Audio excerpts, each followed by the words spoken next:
going on, everybody? Hopefully, we're actually live out there.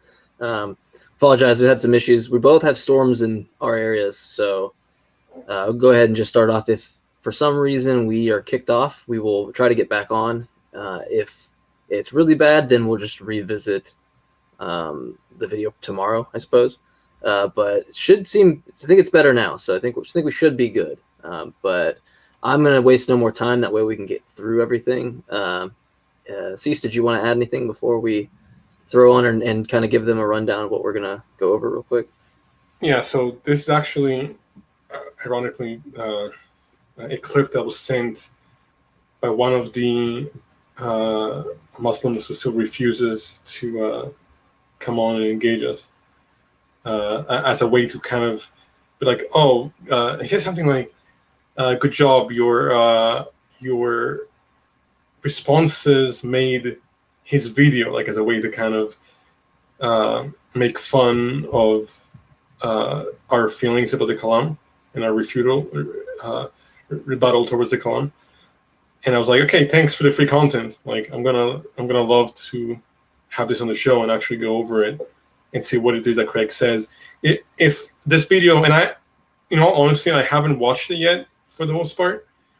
If it's as bad as his moral argument, it's going to be a train wreck to examine. So let's see how it goes. Yeah, so we'll probably go over, I don't know, we always say we go through a lot, but we want to go through a lot, but it ends up us talking a good bit in terms of in between the parts of the video. So it might only be like 3 parts. If that's the case, we'll just do another second part. I think there's only one thing people could dig up and say we haven't done a part 2 on, and that's just because we kind of move sporadically. But if it is the case that it takes maybe some time to go back over the videos, we will complete the series. Just look out for that. If you're watching the series in a year from now, it might be already up there with all of them. So just go check out and look in the archives for that. And if there's anything that anybody wants us to go over, any other clips or arguments, feel free to email us with any kind of suggestions, and we'll get to it. Sure. All right. Let me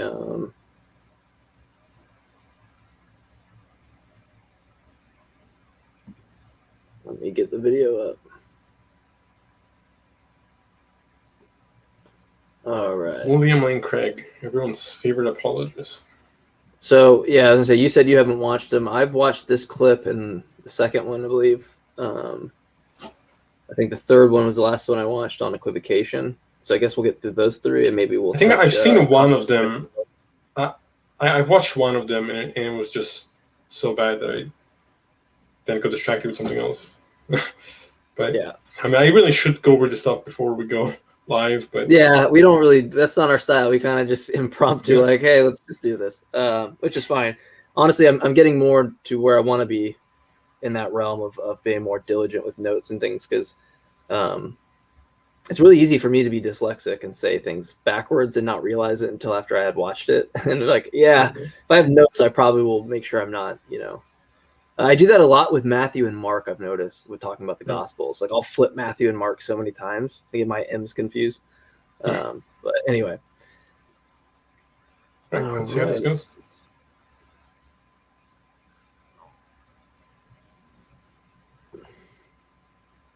On my end, I know it's not doing it on yours. It's doing this weird shaky thing, like it's from the 1920s. It's like...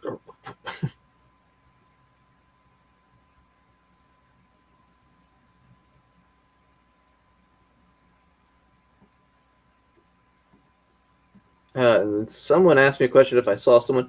I think I saw it. Someone sent me a video on it. I think I watched it. I don't remember. Wait, which video are you talking about? Someone did like a review of the Hamza's Den thing. I don't really remember. I don't even really remember the conversation because I just have a lot of them with people, so it's hard to keep up with them. But yeah, I'll have to check that. I'll have to check that out.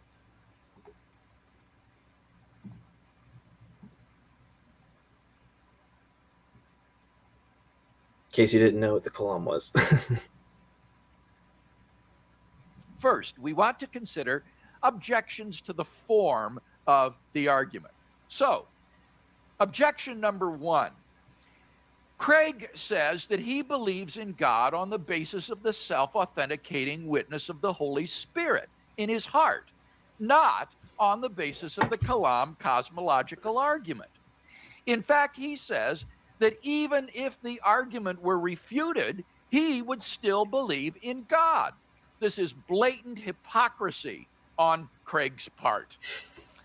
Response to All right, so like, let me ask you. Like, I'll just kind of be the devil's advocate, maybe, in Craig's corner here for a second. Like, would you agree with the objection that's put forth to Craig? That's not an objection to the Kalam. That's an objection. Yeah, I mean, I agree, but like, that's why I was weirded out by the form, and then he went into that. But regardless, to get just principle of charity here, would you agree with that like assessment towards him? Well, I think no, because he could be convinced in God based on other arguments. Okay. So even if that one got refuted, doesn't mean that the entire thing didn't. He couldn't find another reason to, rationally believe. Just how does he go from the form to a completely other thing? There, I don't understand. Yeah, that has to do with the form. He said, I'm already confused.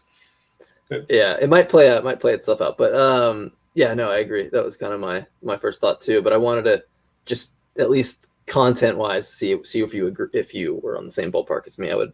Yeah. I'm already cringing. By the way. To objection number 1. The problem with this objection is that even if I were a hypocrite, there's just no relationship between the soundness of an argument and the psychological state of the person propounding it. The objector is thus guilty of putting forth a textbook example of an argument ad hominem. That is to say, trying to invalidate a position by attacking the character of the person who defends it. So what does make for a sound deductive argument? The answer is true premises and valid logic. True premises and valid logic. An argument is sound if the premises of the argument are true and the conclusion follows from the premises by the rules of logic. The soundness of the Kalam cosmological argument is thus entirely independent of me. The argument was, after all, defended by the medieval Muslim theologian Al-Ghazali 1,000 years before I was born. If the argument is sound, it was sound then. If the argument is sound, it was sound during the Jurassic period, before anyone had propounded it. My alleged hypocrisy just has nothing to do with the soundness of the argument. Now, to be a... So, just two quick things. Yeah, obviously, I actually agree with him here. Mm-hmm. But I just want to add, funny how theists still use arguments that are 1,000 years old. Like, I think that's something that's interesting to me. There's no attempt to update these arguments in the 21st century. I mean, some obviously do, like, I think Phaser or whatever, but even those are still based on... I was going to say, I mean, that's going to be based upon... It's still going to be based on outdated ancient philosophy. So, yeah, it's just weird how he said it almost like a point of pride. It was just weird. I don't know. But no, I agree with him here. It's completely irrelevant. Sure. Yeah. He's kind of going in, if the soundness, like I agree, if it is the case, like, yeah, of course. But my issue is, like, which we'll go into, is like, it seems that, like, first off, I'm okay with just, like, granting the Kalam and having an argument, with the gap problem or something. But I'm also very content with being very pedantic about, like, the first premise or whichever one, right?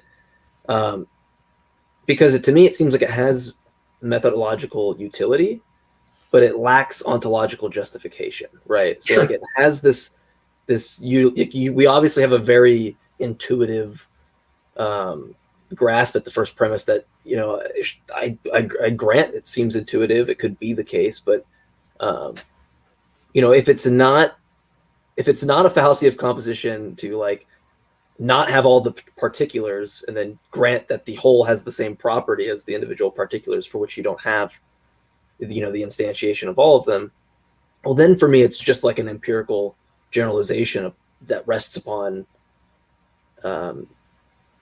either ancient notions of our understanding in physics or resting upon scientific principles that I don't think necessarily apply. But I guess mainly it just seems like it has a methodological utility, but not really the... Let me just clarify one thing real quick. Wait, can you guys still hear me? Yeah, I can hear you. Sorry. There's no attempt to update law as false. So, I mean, if you have anything that's, you know, new, please email it to me. What I've seen are kind of modern, that's what I'm looking for. Just different wordings of old arguments. I haven't seen anything that's been a brand new approach. It's all very similar type of things, just slightly worded differently. You know, if I'm missing something, you know, obviously I'm open to hearing any argument. I just haven't seen any. Good argument. The argument must admittedly be more than merely sound. If the premises of an argument are true, but we have no evidence for the truth of those premises, then the argument will not be a good one. It may, unbeknownst to us, be sound, but in the absence of any evidence for the premises, it won't, or at least shouldn't, convince anyone. The premises have to have some kind of epistemic warrant for us in order for a sound argument to be a good argument. Okay, so that kind of goes back to what I'm saying in a sense. Like, even if maybe we go from an epistemic justification, let alone knowing what it even is. How can he say this and then still be a theist? Like, obviously he thinks that whatever.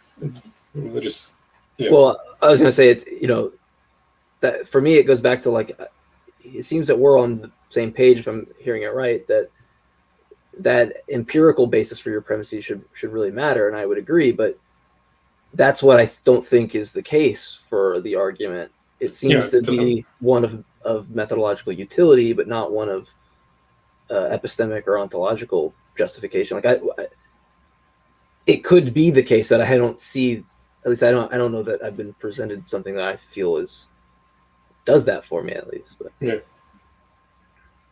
Now, I've argued that what is needed is that the premises need to be not only true, but more plausible than their opposites. Or so, if a proposition is true, like if it's a proposition, it has to be true or false, right? And we're going to say that it should be compared to its negation. It's like, well, of course, right? Like, if it's more likely to be true, like that, sure, that's fine. I don't have I guess I don't have a problem. It's like, it seems like an obvious. If it's more likely not its negation, and it's probably the thing that it has to be, right? Excluded middle, right? Like, it either also, you know, it just seems a weird point to me. But the issue here is on what grounds is he defining plausibility? Like, on what methodology is he applying to say that something is more plausible than another? Because if it's just like basic common sense or intuition, well, we already know that a lot of physics tells us things that seem counterintuitive to us. It seems on the surface implausible, but actually have far more empirical evidence than its, you know, counters. Mm-hmm. So I'm just wondering, where is he getting that notion from? Negations. If it is more plausible that a premise is true in light of the evidence rather than false, then we ought to believe the premise. Riveting. Absolutely riveting stuff.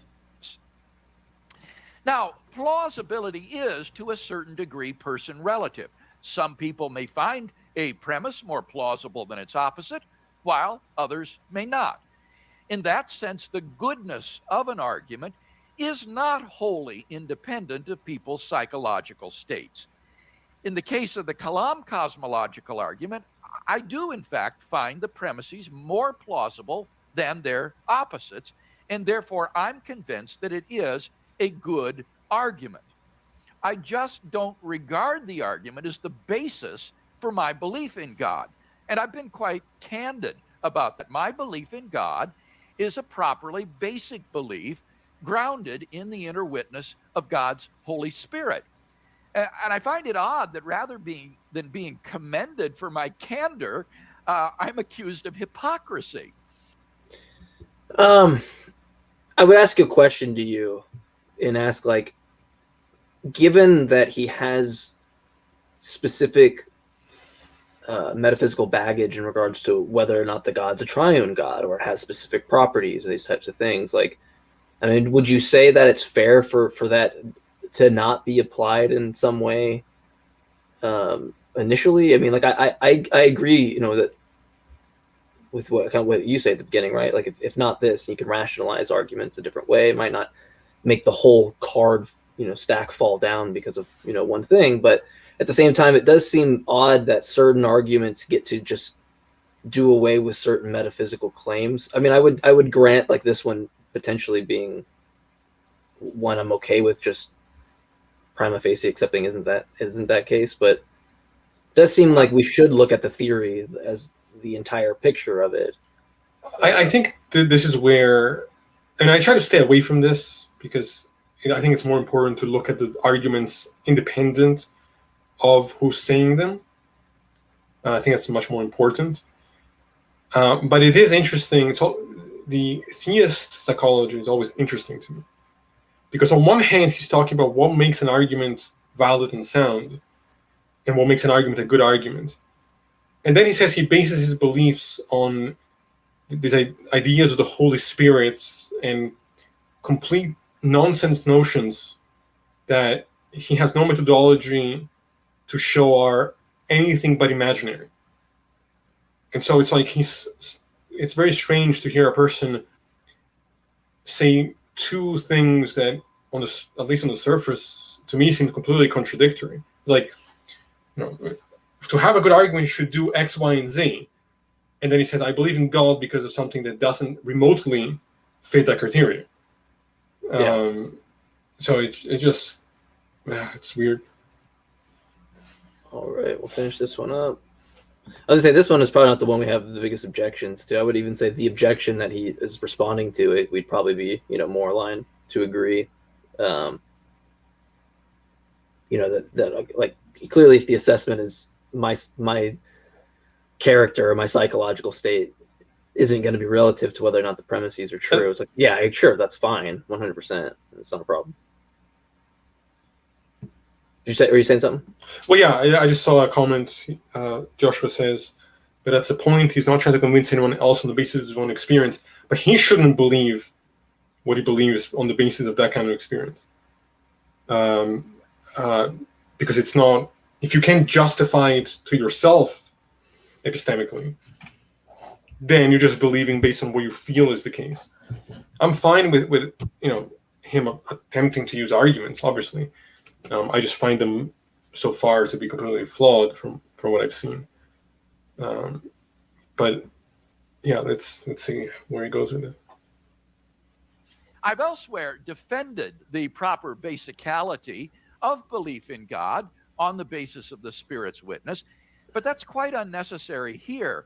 For even if I were entirely mistaken, it would be necessary to have a conversation with Ron. Said it in the comments. He rejects properly basic belief. I would agree, but that actually gives me an idea of we should have a full episode on properly basic beliefs. I think that's a good topic to go down. So. And just real quick, this personal experience, it depends on the context. It depends on the kind of claim. Like, it's a different thing to say that I believe that I ate an apple today than I believe I'm in communication with an extraterrestrial race because I hear voices in my head. Like, you're both experiencing something, Like in both situations, you're having an experience, but how we derive whether an experience is credible or not has to go beyond just the personal experience itself. Like that's not how we operate.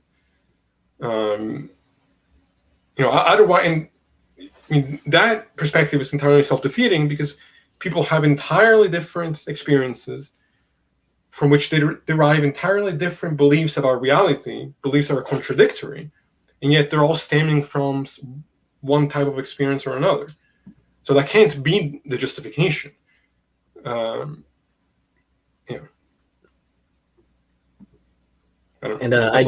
didn't just slyly put the banner at the bottom, scrolling just now, 21 minutes after the show started. You didn't see that. About that, it would have no bearing on the worth of the Kalam cosmological argument. To illustrate the point, suppose I believe that Abraham Lincoln was one of the greatest of great guy, the American presidents. And in order to convince you of this, I present to you the testimony of expert historians, along with a detailed account of Lincoln's amazing accomplishments.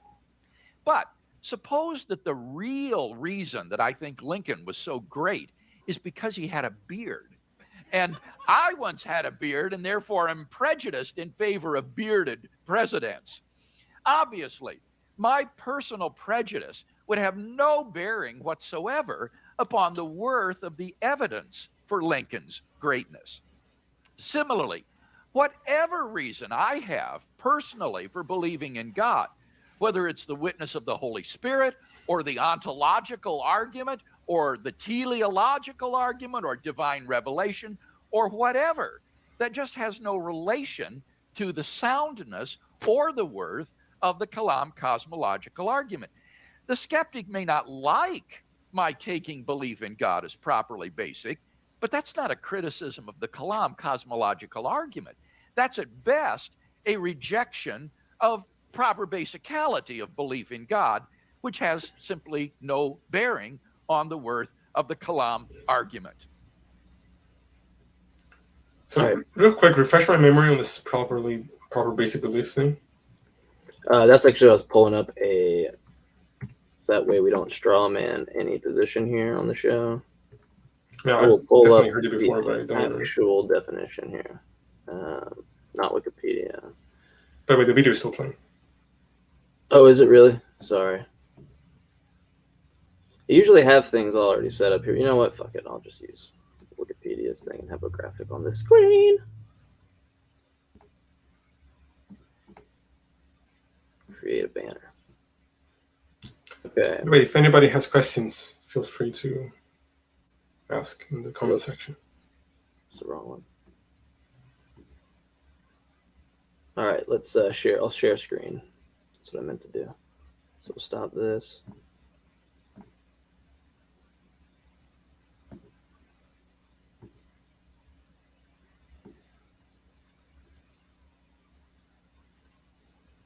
Is everything working okay? I screwed something up. Oh, man. While I get that ready, go ahead and I guess just take a question or something because I can't. Yeah. Does anybody have any questions for us while we try to get this to work? And so we've been having tech issues. I can just read it. Yeah, just read it. All right. Hello, Spartan. Good to see you.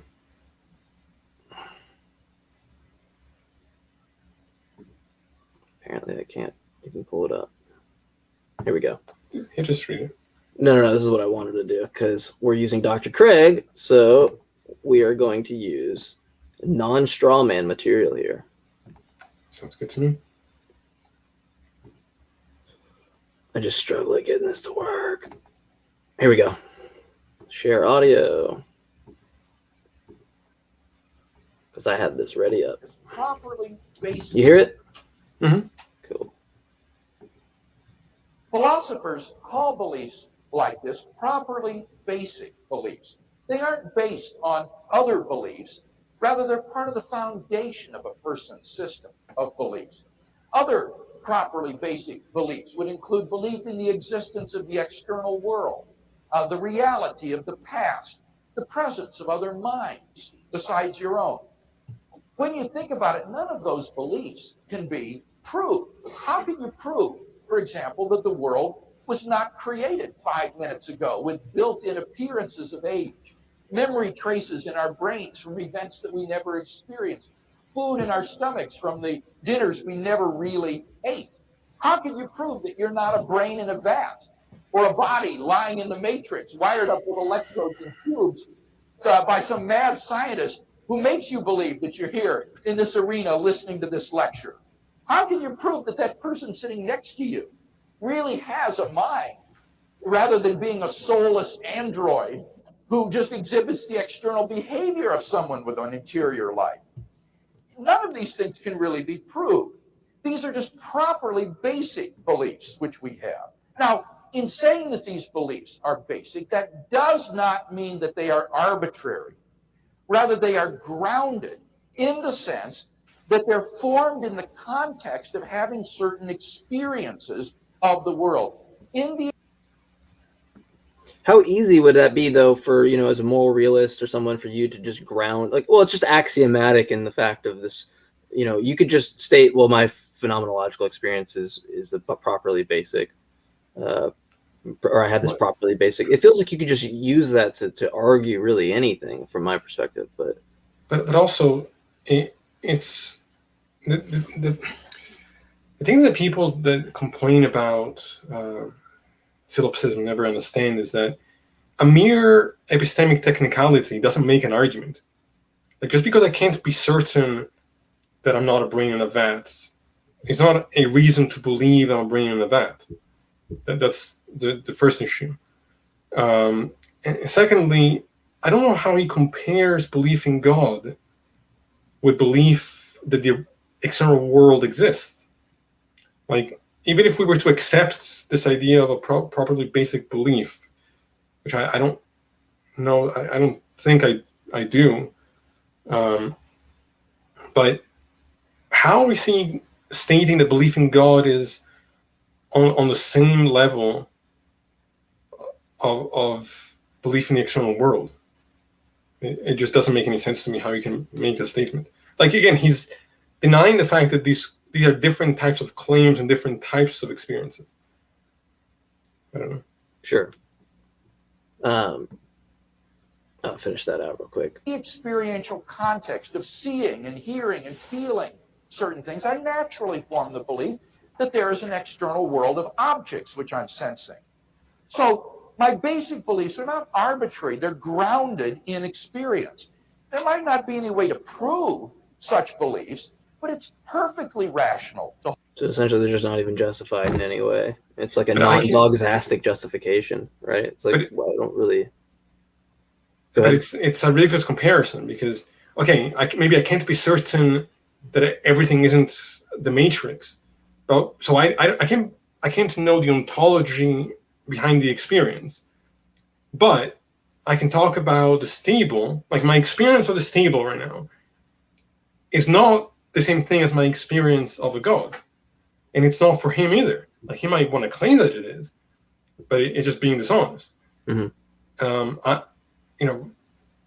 I can verify the table is here empirically in a way that I can't verify God. And if he wants to say that, well, we need other forms of knowledge or other methods to arrive at knowledge, then my concern is, how do you show that those methods are actually capturing something? I mean, he's saying that, okay, you can't prove it, but I can still, I feel like I can justify the other things he's described, mm-hmm. like beliefs in other minds, beliefs in an external world. I can justify those beliefs in a way that he can't justify his belief in God. They're not equatable here. Even if I can't be certain of either. Like, I'll grant I can't be certain of either. It doesn't matter. All right. Well, let me remove this. Yeah, let's go back to go back. Yeah, it was a little tangent thing to go on. But yeah, so there you go. From the horse's mouth. I didn't want to just put up Wikipedia I was gonna just put the Wikipedia thing. I was like, well, no, actually, there's a Dr. Craig video from the same YouTube author about it. So let's see what he says. So I have to stop screen share. I apologize, guys. I like crumble when I try to screen share stuff. Here we go. Worst objections. I'm gonna share screen the same thing. All right, so this will be objection 2. Worst objection to the Kalam argument, question begging, and circular reasoning. So I'm not too familiar with this one. I watched the first one beforehand. This one, I watched this one and the second one, but I don't really remember them as much. So let's see.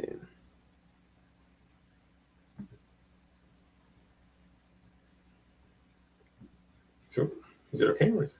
It's just that the guy felt the need to put 30 seconds of silence into the beginning of his videos. That objection number 2. The Kalam cosmological argument is question begging. For the truth of the first premise presupposes the truth of the conclusion. Therefore, the argument is an example of reasoning in a circle. What are your first thoughts on the objection? I don't think that that's what it's actually even doing. Yeah, I wouldn't agree with that assessment. I mean, I'm in agreement with Craig so far. I wouldn't agree. I wouldn't agree. It's question begging, but yeah, I don't think it's question begging. I think it's just making wrong claims about reality. Yeah. I just wanted to see your opinion on that. All right. Response to. So, I mean, do we care about his response then if we don't even hold the objection? I don't know. It's like, I guess we'll see. I mean, let's just hear it for like a minute, but we don't have to watch the whole thing. All the objector has done is describe the nature of a deductive argument. In a deductive argument, the conclusion is implicit in the premises, waiting to be derived by the logical rules of inference. A classic illustration of a deductive argument is the all men are mortal. Following. 1. Oh, man. All men are mortal. 2. Socrates is a man. 3. Therefore, Socrates is mortal. This argument has the same logical form as the Kalam cosmological argument. Pause it. In fact, this form of the let's just skip to the next video because I agree with you. Yeah, I actually remember this because he just goes into modus ponens and that's really about it. So if you don't know modus ponens, if P then Q, P therefore Q. So we just summed up the entire. This is a good example of why we should be more prepared ahead of time. Yeah, that's a good But point. I kind of like doing it off the fly. Yeah, me Meet too. your next pillow. Oops. I think it's the musician in me. You didn't want to meet the next pillow? No. Did you know that the average adult has 5 to 20 pounds of toxic? Okay. I was gonna toxic poop. Is that what it said? Yeah, that's where he was That's going. hilarious. All right. This Sorry. is a What were you very saying? lame level presentation. I don't know. What is he referring to? Joshua, what are you referring to there? Huh? I don't know what. Yeah. I play keyboard. But no, I was gonna say it's. I kind of like doing it on the fly because I've I always. think he's liked talking that. about he's talking about Craig's. Yeah. Which actually I respect the fact that he breaks it down in the way he does, even though I don't agree. It's probably why people are drawn to him because he can kind of strip a little bit of the esoteric language or explain a little bit of it. Yeah, but just to answer his question real quick, yeah, I play keyboard, and I was just saying that I like sort of the improv nature of music. Like the thing I used to do the most was do improv at different shows and stuff. So I like feeling on being put on the spot and figuring out how to respond appropriately in the moment, more so than necessarily a lot of over preparation. I mean, if I have an actual debate with somebody, then it's a different thing. But a clip breakdown, it's more fun to just react in the moment for me. Yeah, I'd agree. Especially Especially since we can kind of go back over them in the past, or I mean, in the future, and clarify. I know I don't have any issues going back over something and be like, yeah, that was wrong there. misinformed, or yeah, I was wrong. And so hopefully, if the channel grows, I hope to look back on videos 2 or 3 years and be like, oh no, let me explain, because I would hope that my knowledge would grow. But so let's start it. Fallacy of equivocation. You might want to put a sound back on. I think it's off. No, it's just that this guy is in his 30 No, it's actually off on the video. Oh, you are right. Yeah. Good call. Good eye there, bud. That's why I got you. How many times is it gonna? I don't know. Why is he? And it's literally the video's going too. That's the sad part. It's crazy. I'm making everyone sit through it. Objection number 3. The argument commits the fallacy of equivocation. In the first premise, cause means material cause, while in the conclusion, it does not. Response to objection number 3. This objection raises the question of what it means. You're good. I got distracted by Josh's comment. So he said, what was it? Like looking back at his videos once he's at the so I couldn't even pay attention to the beginning. Let me go back and pause it at that part. And so this is where it gets interesting, because I actually share this objection, I think. Okay, I can't read that objection at all. So it says the argument commits the fallacy of equivocation. In the first premise, cause means material cause, while in the conclusion it does not. Actually, I think I agree with that. Yeah, so I guess, and this is what he'll go into, I believe, because I'm familiar with his. I think I'm familiar with his position on it. I think he makes the distinction between efficient cause and material cause, and so he's going to say that both the causes are actually efficient causes, not that one is a material cause and the other is an efficient cause, and therefore you can derive the fallacy of equivocation. I think your objection is going to say that that you are equivocating, and that the efficient material distinction is either made up or doesn't matter, right? Let's see. I mean, I would say what he means by efficient cause and how he's making the separation. And let's see what he says. I have some notes on it, but yeah, let's just listen to what he'll say. I think I do, at least. It'll take me a minute to pull them up, so let's get the video on. I tried to click the StreamYard thing, and I just full screen StreamYard because I thought that was the play button. Conclusion, it does not. That dunce hat, the bottom corner right, belongs to me. Response to objection number 3. This objection raises the question of what it means to commit the fallacy of equivocation. This fallacy is using a word in the same context with 2 different meanings. For example, suppose someone were to reason as follows. 1, Socrates was Greek. 2, Greek is a language. 3, therefore Socrates is a language. The untoward conclusion results from equivocating on the meaning of the word Greek, using it first to denote an ethnicity or nationality, and then later a language. Now, in formulating the Kalam cosmological argument, I intended to speak of what Aristotle called efficient causes. Aristotle distinguished between efficient causes and material causes. An efficient cause is what brings an effect into being, what produces an effect in existence, while a material cause is the stuff out of which the thing is made.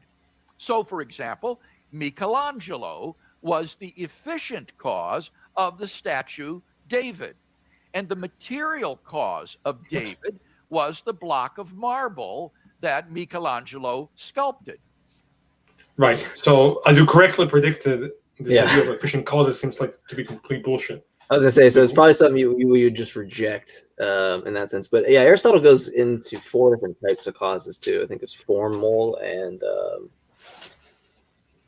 Karen's like dining or something. I don't remember. I mean, have these people not read any kind of modern philosophy in response to these things? Like, it's almost like that's kind of my issue. Is like, what are we giving? Do we just assume Aristotle's or opinions on causality to be like a properly basic belief that we, you know what I mean? Like, where are we going? Because like, why is this to not be questioned or something? But it's almost like, you know, they're living in this bubble that's detached from centuries of philosophy that's done away with almost all of those approaches. Like, yeah, obviously they're still very valuable to read, and the history is interesting, and they're incredibly influential.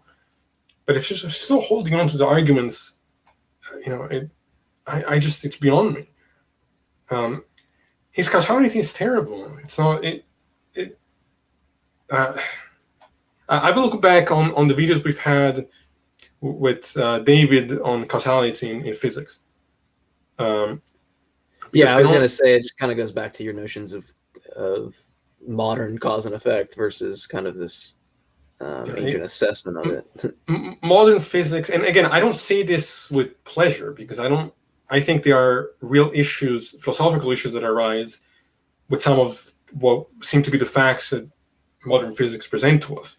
I don't like that that's the case, okay? But I can't, you know, put my hand in the sand and pretend that that doesn't exist. Sure.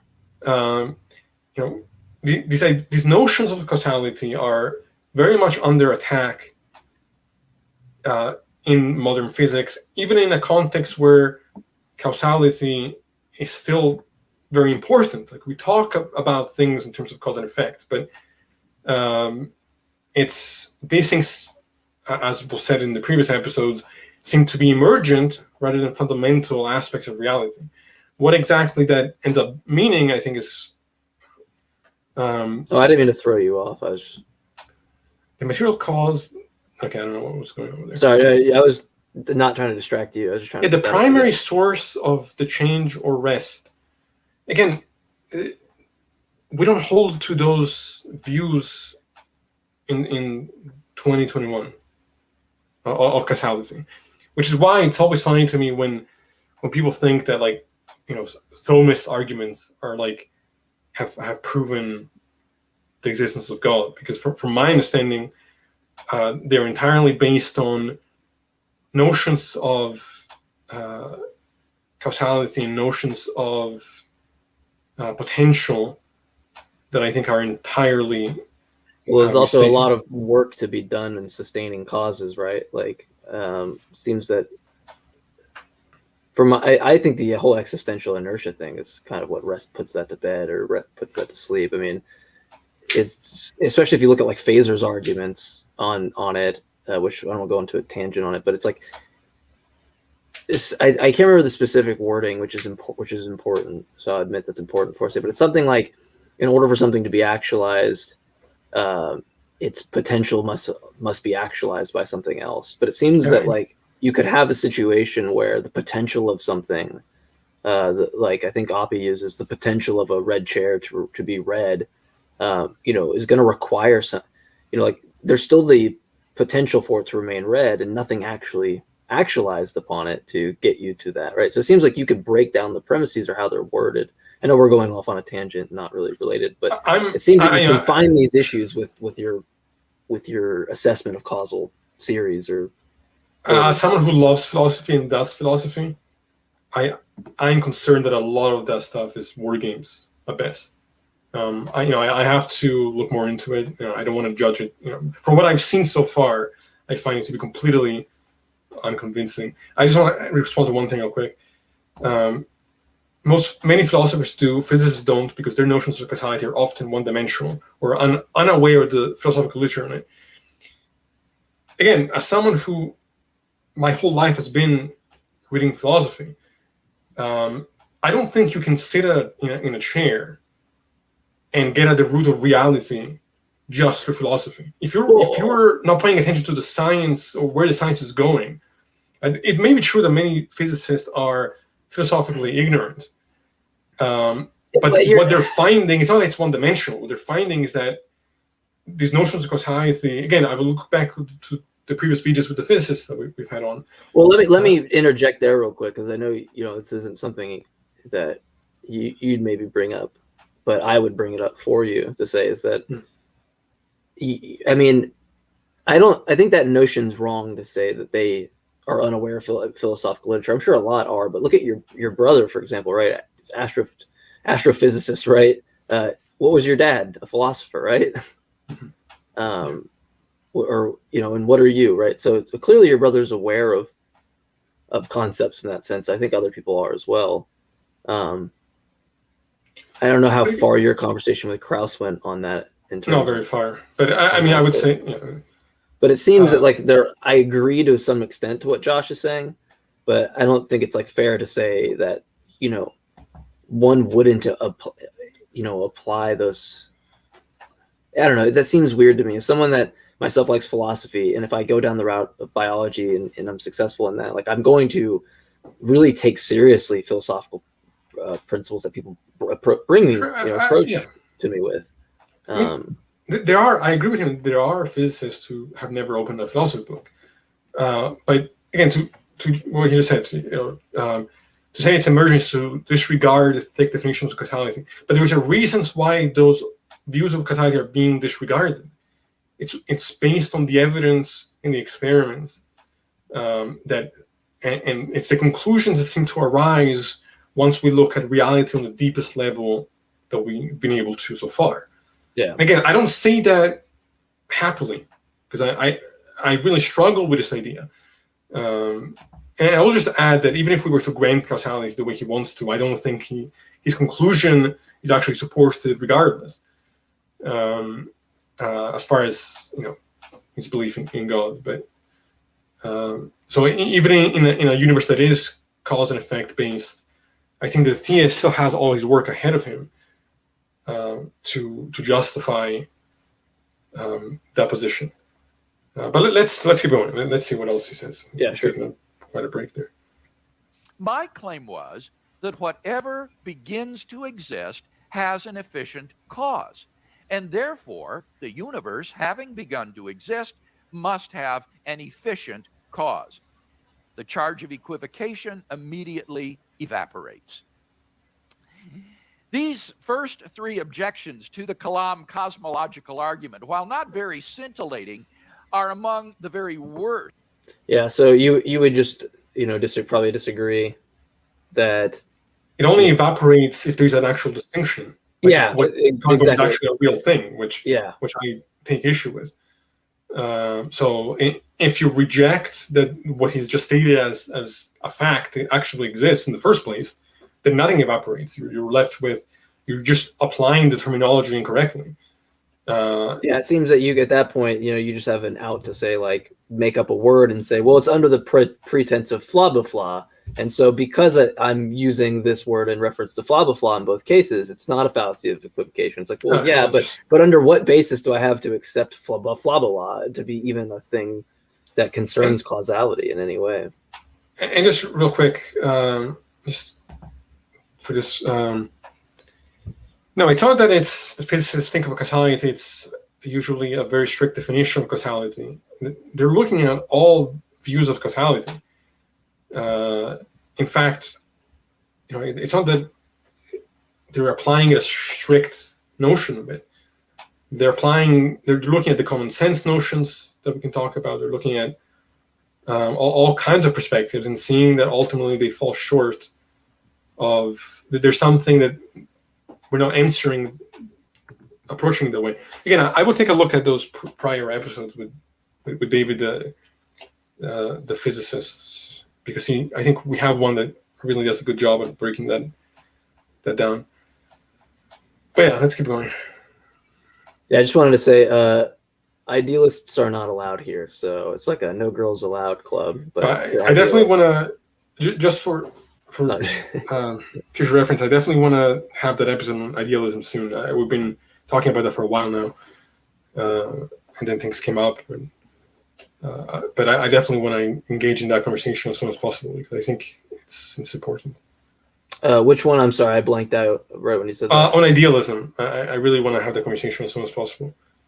And bring those guys on and we can definitely talk about that. 100%. Sorry. Yeah, I realize when I try to set things up in StreamYard, I can't hear what the other person's telling me. I'm just like so one track.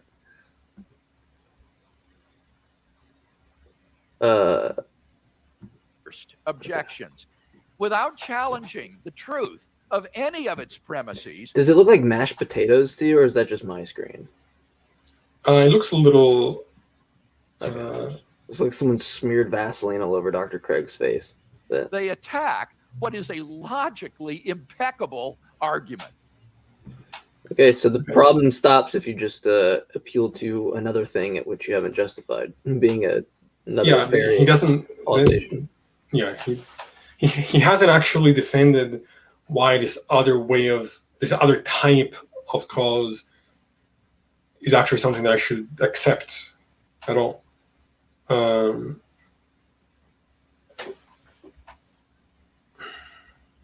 gotta just show this. It would be ideal. Yeah, all right, that'd be great. Okay. Yeah, so we can go. We might be able to hit 4, I guess, if you want to do that. I think that's. Yeah, let's go to the next one. I think that's fallacy of composition. So this is one that I know I've heard you say before, and I think I've said it as well a couple times.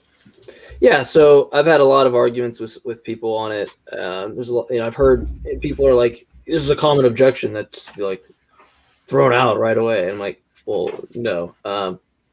And then they'll always cite like Russell and be like, well, you could say this with contingency arguments with Russell. I'm like, no. What I'm saying is to state in the first premise that you have that everything has a cause, right? You're saying that the whole has a property, that each individual particular shares the property. So my issue is that I don't know how we can infer that it's different to say like all men are mortal and someone go, well, why isn't that a fallacy of composition? We have a select basis and then you're taking that property and extrapolating it. Well, because we have the implicit and empirical basis. Like we literally have, pretty much every person that's existed now we can look at, right? We don't have the instantiation of every single particular in the set, right? We're talking about some small set of things just being men, as opposed to extrapolating that to the set of all particulars. And so my issue is like if I have access to like 0.0005% of the particulars, I don't know how I'm actually justified in stating that the property P in particular X is shared in the instantiation of the whole thing, that it also has property P. And then the common objection to me is that, well, it's not a fallacy of composition. It's just you're confusing that with a hasty generalization. Well, sure. If that's the case, then it's an empirical hasty generalization. It's still fallacious in my opinion. My opinion is that, or my position is that I don't see how you extrapolate the property when you don't have the instantiation of every particular, and your argument is for every particular. You know what I mean? Right. And the reason why I don't accept that with all men are mortal, or I think it's different, is the fact that we have the actual implicit basis for men. Like it's almost. I mean, one is actually. One's a set, and the other thing's an entirely the set of all things at which we have an implicit basis and understanding for men. We don't for the set of all things. We're not even like in the 99 percentile. So that's kind of my issue there. But no, I think I'm in the same boat there. So I'm not familiar with what he says here, so this will be interesting. Okay, I'm skipping through this fucking bullshit. 30 seconds of this. Bad objection number 4. The first. I have an objection to his spelling of the word premise. Oh God, that's. But whatever. We'll be charitable. Wow. That really made me cringe. Premise is based upon the first thing I saw of composition. It fallaciously infers that because everything in the universe has a cause, therefore the whole universe has a cause. Response to number 4. In order to understand this objection, we need to understand the fallacy of composition. This is the fallacy of reasoning that because every part of a thing has a certain property, therefore the whole thing has that same property. Now, while wholes do sometimes possess the properties of their parts, for example, a fence. Yeah, I'm going to just go ahead and if anyone doesn't know, because I don't think we clarified, like I think a good example of fallacy of composition is to say that The chair's legs are made of wood, so therefore the entire chair is made of wood. What would you say to this, real quick? If anyone isn't. No, I agree. Yeah, you can there are. Okay, so by that, if you mean you'll have a whole with property P and the instantiation of its particulars or whatever things in the set also share that property. Yeah, that you can find those. That I think I'm sure he'll give an example of that. But so I think that's a good. That's the one that I hear you use a lot. Is that exact example? I came up with my own and said, I don't know if this is actually right, but the one I came up with off the top of my head in the debate one time was when you go to Walmart and you see a family, or a group of people, and that it's a family, you're not going to infer that every group of person that you see within the store is also a family. You wouldn't be able to share that same exact property. They might just be friends. I haven't really looked back over that to see if that's really the best example to give, but I like the sheep one. I think the sheep one is, or the chair one. I mean, but yeah, I would agree that there are. I mean, it's not always fallacious. I would just say that it doesn't give you the justification that you think it does. So this goes back to what I said initially. It has methodological utility. I just don't see how you have the actual ontological justification to state that about the particulars. We don't have access to them. So. Every picket of which is green is also green. This is not always the case. For example, every little part of an elephant may be light in weight, but that does not imply that the whole elephant is light in weight. Now, I have never argued that because every part of the universe has a cause, therefore the whole universe has a cause. That would be manifestly. What is that? Hold on. What is everything has a cause? Hold on. Let me go back. I want to make sure I heard him right. Is light in weight. Now, I have never argued that because every part of the universe has a cause, therefore the whole universe has a cause. So I'm sorry. Am I confused about what the Kalam is?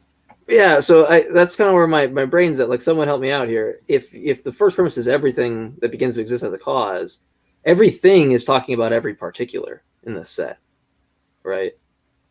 Read the Kalam premises real quick.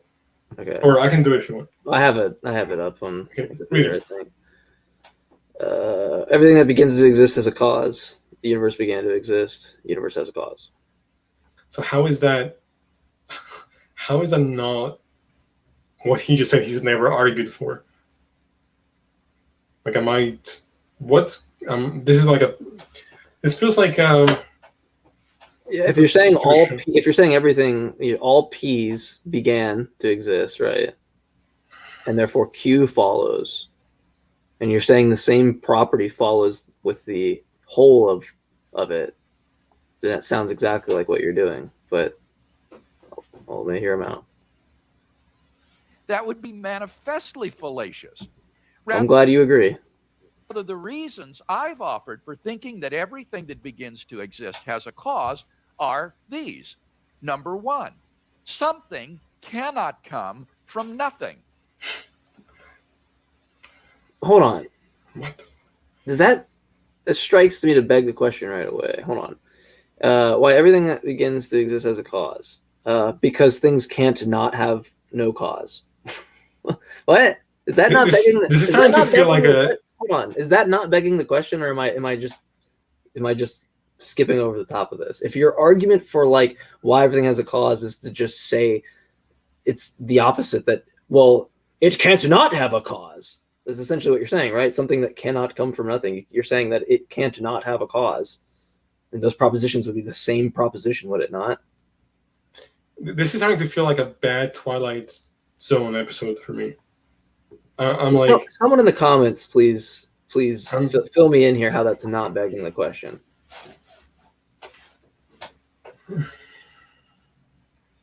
Just press play. I will. I'm just... God damn, dude. To claim that something can come into being out of nothing. I'm not saying I disagree with like the whole premise here. It's just that how you formulate the argument. Here's why that this argument works. Why everything must have a cause. Well, not everything can't come from nothing, or something can't come from nothing. It's like that just begs the fucking question to me. At that point, is worse than magic. When a magician pulls a rabbit out of the hat, at least you've got the magician, not to mention the hat.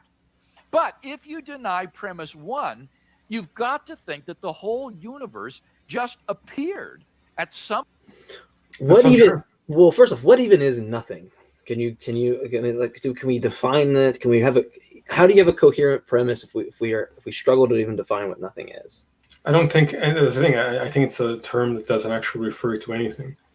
And the irony here is that it seems to me that the sort of the narrative that something was made from nothing is a theistic narrative, not the atheistic one. What is? Yeah, I don't know what he's saying. He tries to undermine the idea that the universe always existed by attacking the idea of infinity and this and that. But again, I think he's just confused about causality. I don't know what the absence of anything means. Like I don't think that is a coherent. Yeah, concept. And his infinity, he gives like a really weird example with the books. It's like if there are an infinite number of books, there are an infinite number of read books. If there are less read books than total books, and then there are as many read books as total books. So the conclusion is that the number of the books are equal and less to than the number of the total books. But like if you did that with math, if you did that with like natural numbers and square numbers, and just replace the read books with square numbers and total books with just natural numbers, then you get yourself in this weird skeptical status of having to question everything about mathematics at that point, because you're not going to say, like, while using that example in premise 3, you're not going to go, well, half of the square numbers, is less than the natural numbers. If it's an infinite set, like, it's still infinity, right? Like it has a completely different property or understanding of. We should do an episode just on the notion of infinity at some point, because I think there's a lot to unpack there. There is. I'm not sure. Like I have a position to state, but I have a lot of things I could talk about. I love.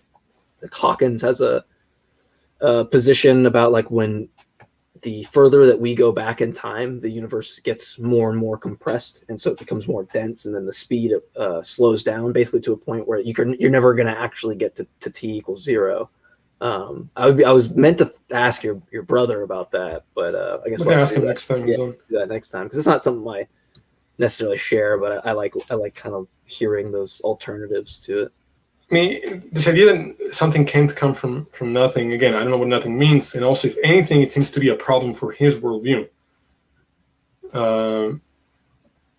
Yeah. So I like Oppie's thing with Hilbert's Hotel, where he's just like, the example, there's nothing in the world that you can do that, like have the access to creating these more rooms the way that you do in the thought experiment. There's just nothing tangible there. But yeah, anyway, let's go on. Point in the past for no reason whatsoever, but nobody sincerely believes that things, say a horse or an Eskimo village, can just pop into being without a cause. 2, if something can come into being from nothing, it becomes inexplicable why just anything or everything doesn't come into being from nothing. So that seems weird to me, that from someone that would have arguments, and I'm a straw man, but it seems weird that you'd have arguments where the initial state or the necessary being is going to have properties that you're not going to see in the contingent things that arise from it, right? So it seems weird to me that you can use that objection or that type of a argument when it's convenient in that regard, but in regards to maybe positions where you have more metaphysical baggage or properties or these types of things that you're gonna you're clearly like that's not gonna fly, right? I mean, I can't even get past the initial thing. Like, I don't think the statement that nothing, a lack of anything, I don't think that means anything. Like, the word nothing in the context they want to apply it, I think it's just a sound that has no content. I don't think it has any conceptual meaning whatsoever.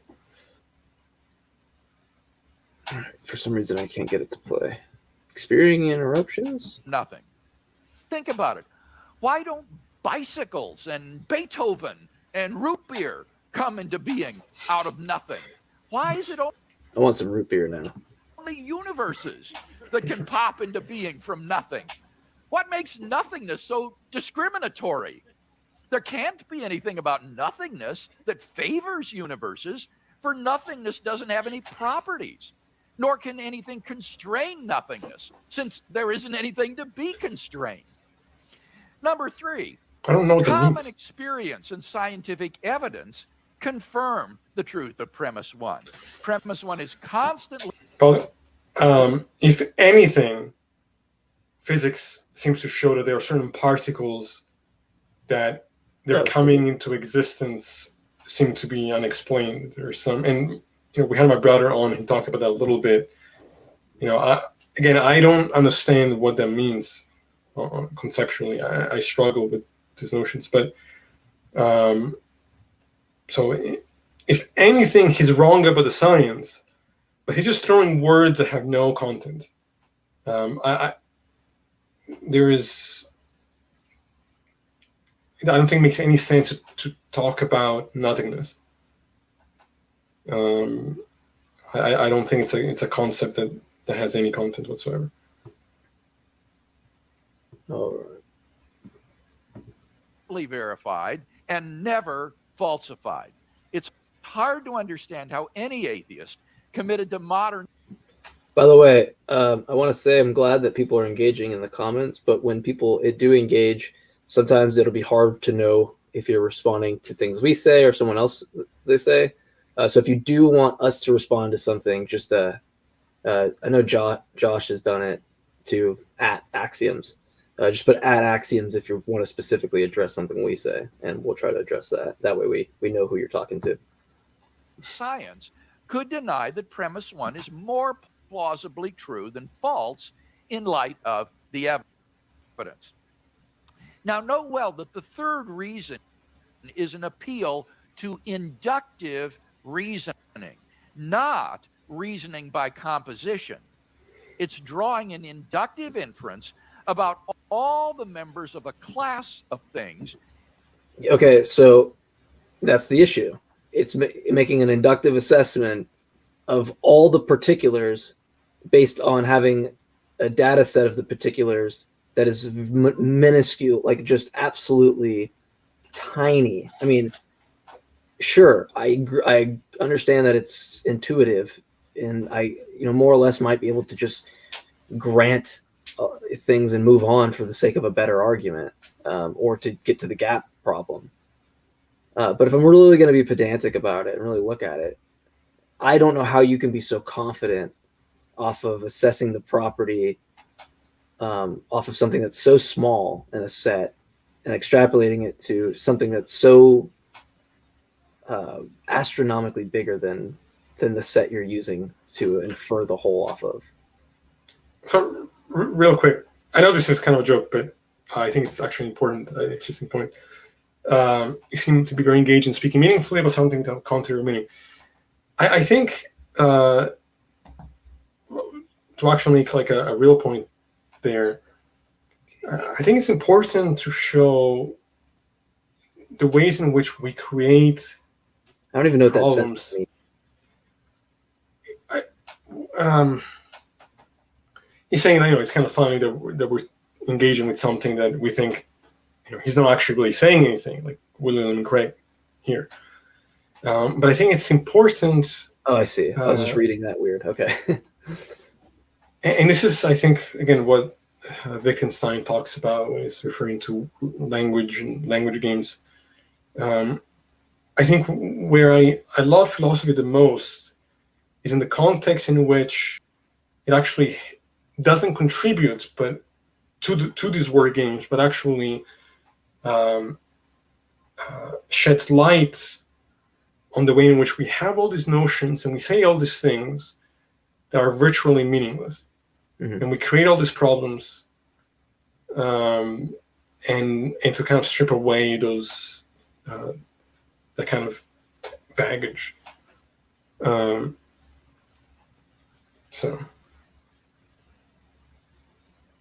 yeah, CJ. Take care, Joshua. Oh wait, oops, not CJ. Someone. Virtual particles need a vacuum to come into existence. They still have a cause. No, I believe we went over this with your brother, or did we not? Yeah. So I'd go back and watch that. I'm not a physicist, and I don't pretend to be one, or even. Yeah, go back on the last episode. Go back on the last episode. I forget exactly which number it is, but I think it's entitled. We talk about intuition and causality with a physicist. And that's something I would love so much, in my life to understand that stuff to the degree that your brother or some other people that even engage with us or I've talked to do. But yeah, that's something that's on my to-do list for sure. But anyway, all right, let's move on. Yeah, we're getting down towards the end. Based on a sample of the class. Okay, so let's go back to what he said. A sample of the class, which was exactly my issue. Because the sample of the class, in comparison to the rest of the class, seems to be so, like, you wouldn't even be able to, it would look like nothing, if you could actually glance at it, just at the set of particulars that you have to take the properties. Like, okay, if the set of things are like 20 million, right? And you have 3 of them, and you say, well, 3 of the things have this property. And so therefore, it's like, I don't know, sure, you can use inductive reasoning to drive down the street and say every house that I see, the first 3 houses I see have a mailbox. But it could be the case that you keep going and the houses don't have mailboxes, they all have PO boxes, right? There's for my assessment, I don't see how you look at such a small set and just decide that sample set's enough to state that the entire whole has that property. Based on a sample of the class. Inductive reasoning undergirds all of science and is not to be confused with reasoning by composition, which is a fallacy. So this objection is simply aimed at a straw man of the objector's own construction. Yeah, I would disagree, but it's not the first or last time I'll hear the objection that it's a problem I'm creating. And it's like, no, I'm just noticing the fact that with anything that we use, like all men are mortal or anything that's inductive, like we're looking at something inside the set that is the subset of all things. When you go to everything, we're not talking about some subset thing that we can have some inductive justification. We're talking about it's literally the set of all things that you're basing a few particulars. I think that's the difference, right? Like, I think induction is extremely useful.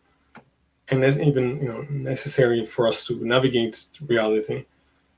But and I don't think any of us here are talking about certainty.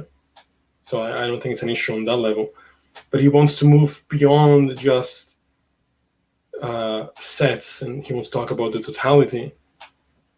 I'm not really sure how I feel about that objection. I'm undecided currently about it. I see where both of you are coming from with that. Yeah, I was going to say, I don't think you said you're not sold on one way or the other. Yeah, I'm not really sure how I feel about it. I'm not dying on a hill for it by any means. Like a lot of people want to make it out to be. I have actually I have a ton of problems with the Kalam, and it's not stemmed off of composition by any means. I'm just stating that's a problem I see.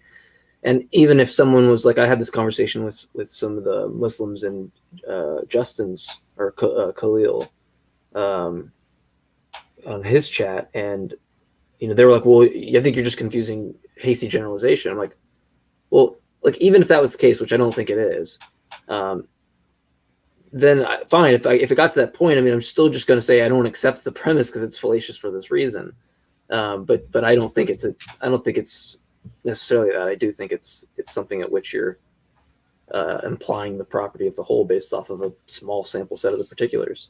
I mean, you have to intuitively decide that everything that begins to exist has a cause, and I just don't know that I can do that with the small sample size I have. But sure, it's intuitive, and it might be the case. That's fine. I have no problem with that. How many videos are in this series? There's a bunch. I think we'll probably end it there. We're at about 1:15. We could maybe do one more. How many videos are there? There's a lot. Oh, God. Okay. 10. And we are now, which is the number 4? Let's see what 4 is. It's 4 minutes long. Do we do number 4? We already did 4. So we've done 4. So we could do 5 and then finish the rest of the 5. Yeah, that's a fair way of splitting it up. I guess So we had something about a pillow ad, something about poop, and now something about big balls. So lovely ad choices by you two. Don't want to know what I'm searching on the internet. Yeah, right. How to get my poop and balls bigger. Like that's my search history. How At the same time. Usually we go for a couple hours, right? Like we could still about go an for hour more and 30. Yeah, I could do about one more. Yeah. And we could just do 5 for the second part. Yeah, that splits it up. 5 and 5. Yeah. Nothing can do something. I don't even know what this will entail, but cool. Let's do it. I assume it'll be interesting though. Oh, did I not post it up? If the universe began to exist, then it must have come from nothing. That is quite plausible, since the... All right. Do you argue ex nihilo or no? No, maybe why don't we just skip that, because I actually think I've never argued in that way. Yeah. So it's actually not relevant.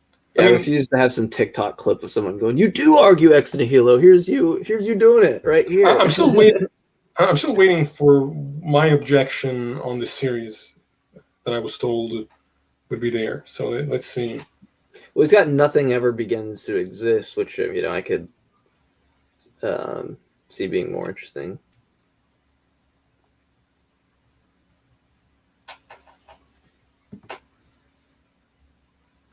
I think this is my favorite. Damn, he's got a lot of like. Wait, you might want to go back a little bit. Nothing ever begins.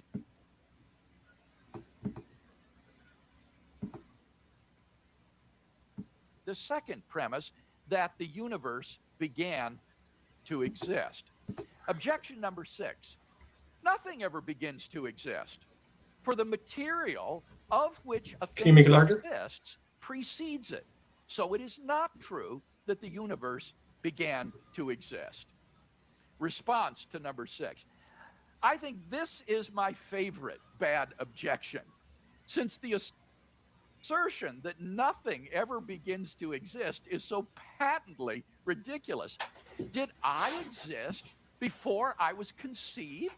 Okay, pause it. If so, where was I? This is incredibly stupid. I think this is actually the one I have an issue with. He's confusing changes in matter with, coming from nothing. Like, you have to show that the universe began to exist. If you can't do that, then there's no reason to make this argument. Like, yeah, it seems to assume an A theory of time. I've heard that he's argued against other theories of time as well, but where do we see things beginning to exist?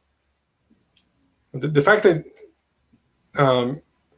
he's saying that it's blatantly false, but where do we see existence appearing from nothing? We see changes of matter.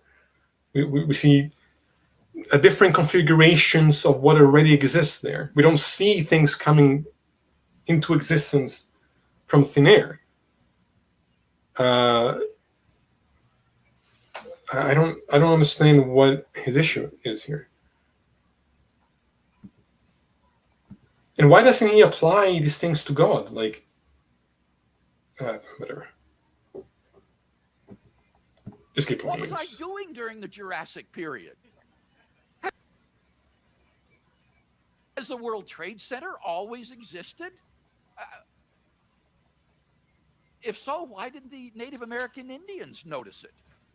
This is so dumb. Obviously confuses a thing with the matter or stuff of which the thing is made. Just because the stuff of which something was made has always existed doesn't imply that the thing itself has always existed. Now, since writing this talk, it has occurred to me that the objector could save himself from the embarrassment of affirming that he has always existed by adopting what's called mereological nihilism, which is the view that there are no composite objects. That is to say, all that exists are just fundamental particles which are arranged in various ways. So in fact, there really are no chairs or tables or horses or people or palm trees. There are just yeah, we don't have to go that route. You haven't done anything to show that something began to exist. It's him that's confusing a configuration of matter into a thing coming into existence. Like it's so weird because he's saying that the person making the objection is confusing the two, but that's what he's doing. And his claim that the issue here is the universe has come into existence. Oh, I'm getting confused now. Do you guys know what I'm coming from? Yeah, no, I do. I was just trying to digest that, and then I was about to put this comment up because the kind of sums up where I'm at. I agree. I think. Wait, can go back to the Kalam argument real quick. Can you read that to me again? Everything that begins to exist has a cause. Right. So the objection is we don't examine things coming into existence. And now he's saying that he's not talking about the matter, but he's just referring to things themselves. But so how is that not a problem? Because he's talking about coming into existence. Why is he only referring to? I don't understand what he's doing. What you're talking about? Why is he going only into like the instantiation of particular items or concrete? Well, so he's saying that there's a distinction between that he's not referring to matter, but that he's referring to the things that result from matter coming to existence. How is that still not a problem? Either way, like the issue still remains that. Yeah, you're saying he's just sliding in some necessary middleman essentially to the things that which, he would say the contingent things clearly have to have some cause or explanation preceding it all the way down. But you're saying he would just be sliding in some middleman that he'd call necessary that still suffers a similar issue, or maybe a brute contingency or. Right. Fundamental particles which are arranged chair-wise or table-wise or people-wise. And so in denying that he ever began to exist, the objector isn't affirming that he's always existed.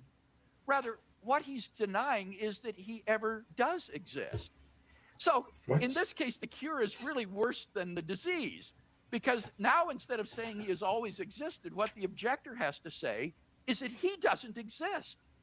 The objector literally does not exist. That's a now, complete. If that's the case, then it might make us wonder why we should bother responding to him if he doesn't exist. What this implies. I think that's a straw man of the position. I don't hold the position, so I wouldn't be able to specifically. But I don't think that the statement would be there. Wouldn't be things that exist. It would be more along the lines of that things you categorize are going to be made of essentially the same stuff. That that the idea of categorizing a chair or a table or things is really just the same things that we make up.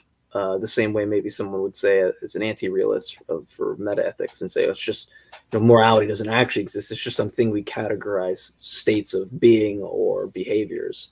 Yeah, it seems I'm not very familiar with the position, but from my understanding, it's referring to the act of categorization as being the illusion, not that there aren't things, but that the way in which we categorize these differences is more about our psychology than what is actually out there. Again, I'm not very familiar with this one. I don't even know if I'm he's strawman it. I mean, if you just Google it, mereological nihilism says that mereological simples or objects without proper parts are the only material objects that exist. So he has it backwards. He's strawman in the position to say like that they're going to say that they don't exist, or that they would have to be cornered into that position, but they wouldn't. They would just maintain the fact that the categories that we use have some utility, but there's no actual ontological basis of their existence outside of what the simples are, right? Or the right. Properties. Right. So yeah, that's a severe strawman in this context. And I don't know what shifting. This is what I'm severely confused about, because this is my objection to the Kalam, my most used objection. What does shifting from this idea of matter to the things that result from matter resolve here? The problem remains the same. He still hasn't done anything to show one, that the universe is comparable to things on that level. Two, that cause and effect are what he's saying they are. And three, that they must be caused by some external thing. So I wanted to respond to this real fast. Dusty Crummett is a Christian philosopher who's a meteorological nihilist, so he doesn't believe that meteors exist, apparently. Did he misspell that? Yeah, he meant to put meteorological, but meteorological. So Dusty Crummett denies the existence of meteor. So. That's great. But anyway, sorry, I just want to get that out. So yeah, I'm kind of stunned, because even with his distinction, I don't see what that resolves. He still has the same problem. Mm-hmm. He's talking about things coming into existence in a different way than matter coming to existence. He's saying that I'm not talking about X, I'm talking about Y. So what? You haven't resolved or refuted the problem there. I mean, unless I'm misunderstanding or I'm missing something, I don't see how his explanation there shows that the universe has come into existence. Yeah. In fact, literally nobody has ever raised this objection,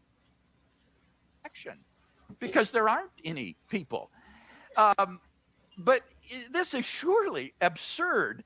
Am I to affirm that I do not exist? It reminds me of the undergraduate student who had been reading Descartes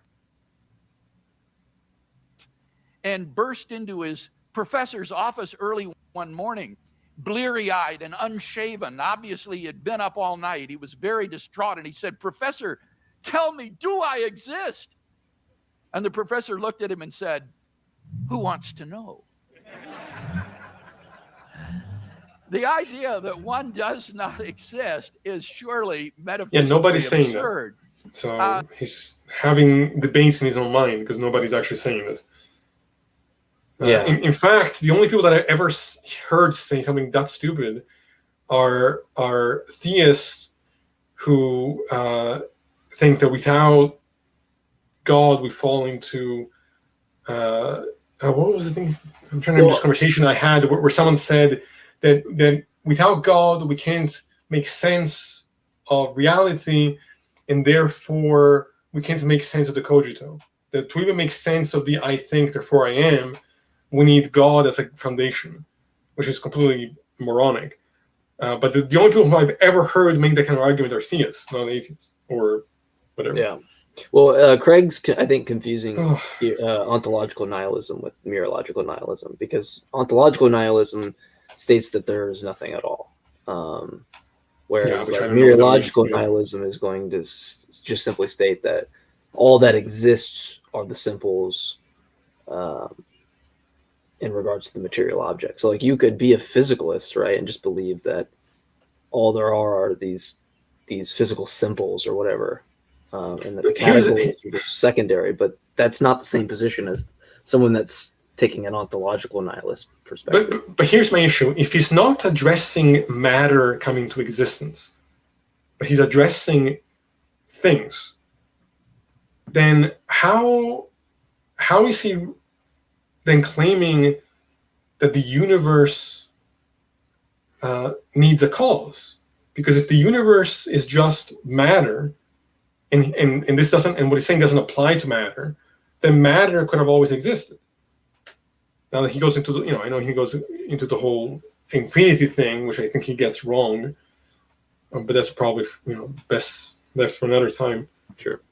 I just don't, I don't understand this diversion. It just seems like he's not really actually addressing the problem. I'd agree. He's creating an entire separate conversation with positions that no one really actually holds, without actually engaging with the objection. Nowhere in this video does he actually address the issue. I don't know what the use is arguing with an ontological nihilist anyway under any circumstance. I don't even know the conversation doesn't even exist. So yeah, that it seems to me that this is simply to jump out of the frying pan into the fire. Well, the serious point of this muddled objection, I think, is its presupposition that everything that begins has a material cause. But that claim is irrelevant to the truth of the two premises of the Kalam cosmological argument. Yeah, I would say it's not irrelevant. As someone who thinks there are only material causes, it's entirely irrelevant. Yeah, exactly. But and it would require proof in any case. Now, it is true, I think, that in our experience, material things do not begin to exist without material causes. So we do have the same sort of inductive evidence on behalf of material causation as we have for efficient causation. But if we have good arguments and evidence that the material realm had an absolute beginning preceded by nothing, this can override the inductive evidence. What we cannot reasonably say, I think, is that the universe sprang into being without either an efficient or a material cause, since being does not come from non-being. But there's no sort of metaphysical absurdity involved in something's having an efficient cause, but no material cause. So again, I would have an issue with it. This idea of efficient cause, I think, is complete nonsense. He's provided no argument as to why we should actually accept that notion. As far as the beginning of the universe, again, anybody listening to this, go watch his debate against Sean Carroll. And I don't even particularly... I need to see that. And I don't even like Sean Carroll because of his position on moral realism. I think he's wrong about a lot of things. So this isn't even me just like being biased towards science. I'm not a big fan of him, but he completely embarrasses Craig in that conversation. Like, Craig doesn't understand what the current science is saying about these topics. He's trying to, he's shifting the burden of proof. He's saying that we have to prove materialism to be true. No, I can't say that with certainty that it's ontologically the case, and I don't think anybody can. We can only sort of deduce the ontology from what is available to us. And I see no reason to assume that notions of the non-physical are anything that we should believe. because we can't separate that from the purely imaginary. Again, at this point, I'm just kind of repeating what I've said earlier. That's just because that's what he's forcing you to do. I'll finish this up. Let's go. I believe it was objection number 6, talking about Okay, we can just. the things don't actually come. Wait, you want to just skip No, that? never mind. Just pause it. I mean, just play it. Play it. into existence. Yes. And you had given the possibility of the mereological nihilism. But is that really even, according to what the quote you gave by Plato, is that even possible? Because it speaks of changing and alteration as well, needing a cause. And so even if it's just an arrangement of particles, those particles still change to different arrangements. And so yes, would they have to avoid it, would they have to devolve all the way to a sort of pantheism where there actually is no distinction in any kind of entity? Well, this is a very good question. And I was ad-libbing at that point in my lecture this evening. And I had intended to say a further comment, but I neglected because I didn't have notes. And that is, we can actually reformulate or rephrase the Kalam argument to meet the scruples of the mereological nihilist. And it would go like this. If fundamental particles arranged universe-wise begin to exist, they have a cause. Premise 2, the fundamental particles arranged universe-wise began to exist. 3, therefore the fundamental... this would get into a similar objection between explanation and cause that someone might not actually agree with. So I don't know if that would be the case, but yeah. He's using the word cause in an unclear way, which is the same thing that we dealt with, or my brother and I dealt with when we had that conversation with those Muslims, that explanation is not equatable to cause, philosophically or scientifically. They're two different things. So if you want to say that everything has an explanation, perhaps we can agree to that. But that's a different thing than saying cause. And now he wants to make a distinction between material cause and this other kind of cause. But the other kind of cause is something that I'm rejecting from the start, because he hasn't put any, there's no reason for me to accept this other kind of cause that he is talking about. Mm-hmm. I don't know. I actually wanted to pull something up on that. We should talk more about at some point that distinction between the kind of causes that he's talking about. Like, go deeper into that kind of how he's describing that type of cause and the history of it, because I think it's really misleading. Yeah, I would agree, and I think there's a really good part in this conversation about the causal principle. It's laid out pretty well by Oppie. So let's go back here. And this is what I try to present to them. Setting aside what's happening at t equals 0 is explained causally. So there's nothing that happens subsequently that doesn't have a cause. So there's nothing that occurs subsequently that doesn't have a cause. There's nothing that exists subsequently that doesn't have a cause. The universe begins at t equals 0. T equals 0 is the origin point. It's the beginning of natural reality. Right? So there's what exists and what occurs at t equals 0 does not have a cause, but it has an explanation. And the fundamental principle, the principle of sufficient reason, is couched in terms of explanation, not in terms of causes. Right? So I don't accept that whatever begins. And so that's what those guys tried to do to you and your brother. And they tried to pull this bullshit trap on you and say, oh, that's case. And what they didn't realize is that when they had the conversation in the private group chat or whatever, they're posting images of principle sufficient reason and explanation and cause being equivalent in that sense. Well, I mean, go back, how many ever seconds, right, that we just listened to. Yes, what exists and what occurs at t equals 0 does not have a cause, but it has an explanation. And the more fundamental principle, the principle of sufficient reason, is couched in terms of explanation, not in terms of causes. So, not a weird objection. It's actually pretty common. So, yeah, I just wanted to throw that out there for the end clip. That's a great video. Yeah, and I figured you as much would appreciate it, because that was something that you hadn't seen beforehand, right? I mean, that's not I've never it's not seen even it. like you were picking it from the video. I had saw that and was like, hey, I would love to have Oppie on. I was like, what you're saying is actually a position that you share with Oppie that you didn't even know you share with Oppie. But yeah, anyway, so I guess that pretty much sums that whole explanation cause thing up. Is there anything you kind of want to go into before we close out? Again, thanks for everyone who's tuning in. We appreciate all your support, and I think we're about maybe 60 subscribers away from hitting 1,000, which is mind-blowing to me. Oh yeah, that's right. We are about 60 away.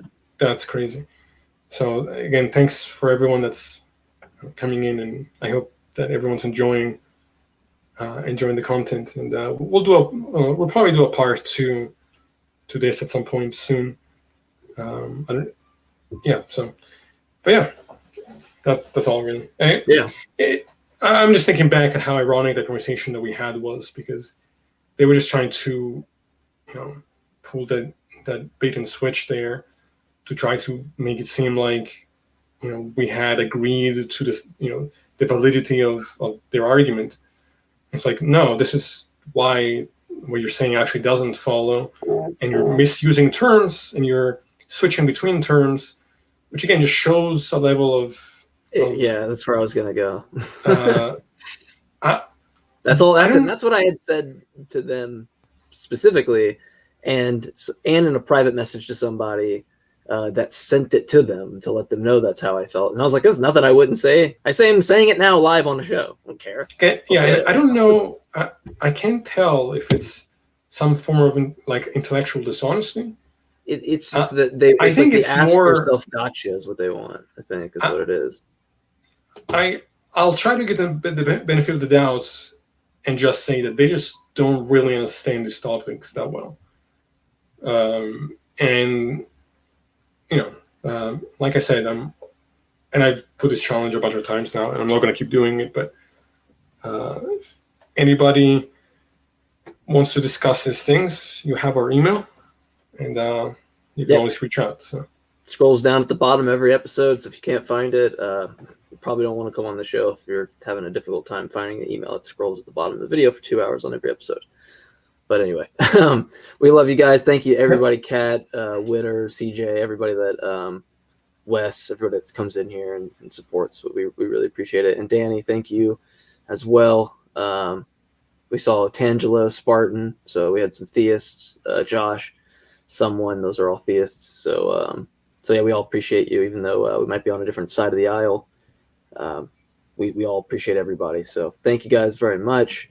And the next episode could potentially be tomorrow, but we'll see how that goes. So stay tuned, and there will be some narration videos coming out hopefully soon. I'm at 40 now, so I have to basically get one out very quickly. So, but anyway, guys, much love.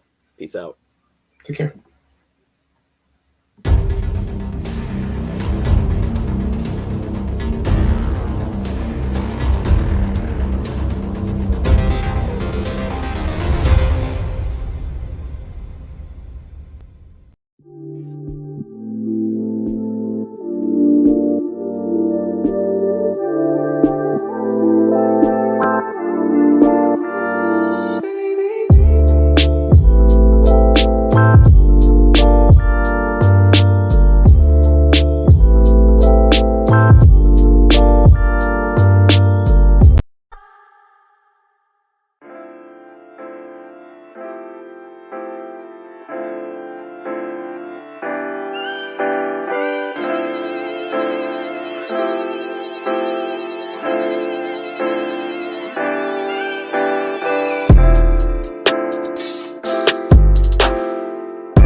The universe begins at t equals 0. T equals 0 is the origin point. It's the beginning of natural reality, right? So there's what exists and what occurs at t equals 0 does not have a cause, but it has an explanation. And the more fundamental principle, the principle of sufficient reason, is couched in terms of explanation, not in terms of causes.